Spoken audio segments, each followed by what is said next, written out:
ನಮಸ್ಕಾರ cricket ಪ್ರೇಮಿಗಳೇ. IPL 2026ರಲ್ಲಿ ಇಂದು ಮತ್ತೊಂದು high voltage clash ಕಾದಿದೆ. ಹಾಲಿ ಚಾಂಪಿಯನ್ಸ್ ರಾಯಲ್ ಚಾಲೆಂಜರ್ಸ್ ಬೆಂಗಳೂರು ಮತ್ತು ಅಜೇಯವಾಗಿ ಮುನ್ನುಗ್ಗುತ್ತಿರುವ ರಾಜಸ್ಥಾನ್ ರಾಯಲ್ಸ್ ಇಂದು ಮುಖಾಮುಖಿಯಾಗುತ್ತಿವೆ. ಹಾಗಾದ್ರೆ ಈ ಪಂದ್ಯದಲ್ಲಿ ಯಾವ ತಂಡ ಗೆಲ್ಲಬಹುದು? ಪಿಚ್ ಹೇಗಿದೆ? ಯಾವ ಆಟಗಾರರು ಗೇಮ್ ಚೇಂಜರ್ ಆಗಬಹುದು? ಬನ್ನಿ ಇಂದಿನ ಪಂದ್ಯದ ಕಂಪ್ಲೀಟ್ ಪ್ರಿವ್ಯೂ ನೋಡೋಣ. ಇಂದಿನ ಪಂದ್ಯ ಗುವಾಹಟಿಯ ಬರ್ಸಾಪಾರಾ ಸ್ಟೇಡಿಯಂನಲ್ಲಿ ನಡೆಯಲಿದೆ. ಈ ಮೈದಾನ ಬ್ಯಾಟ್ಸ್ಮನ್ಗಳಿಗೆ ಸ್ವರ್ಗ ಅಂತ ಹೇಳಬಹುದು. ಇಲ್ಲಿ ಸಾಮಾನ್ಯವಾಗಿ ದೊಡ್ಡ ಸ್ಕೋರ್ಗಳು ಕಾಣಿಸುತ್ತವೆ. ಮೊದಲು RCB ಬಗ್ಗೆ ಮಾತಾಡೋಣ.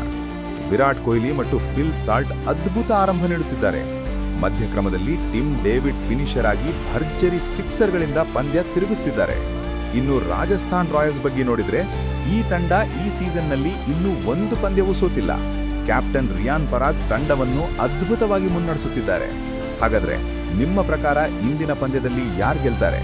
RCB ಕಮ್ಬ್ಯಾಕ್ ಮಾಡುತ್ತದೆಯಾ ಅಥವಾ RR ತನ್ನ ವಿಜಯ ಯಾತ್ರೆ ಮುಂದುವರಿಸುತ್ತದೆಯಾ? ನಿಮ್ಮ ಅಭಿಪ್ರಾಯವನ್ನು ಕಮೆಂಟ್ನಲ್ಲಿ ತಿಳಿಸಿ. ಈ ವಿಡಿಯೋ ಇಷ್ಟವಾದರೆ ಲೈಕ್ ಮಾಡಿ. ಮತ್ತಷ್ಟು IPL ಅಪ್ಡೇಟ್ಗಳಿಗೆ ಚಾನೆಲ್ ಸಬ್ಸ್ಕ್ರೈಬ್ ಮಾಡೋದನ್ನ ಮರಿಬೇಡಿ. ಈ ಸಲ ಕಪ್ ನಮ್ದೇ.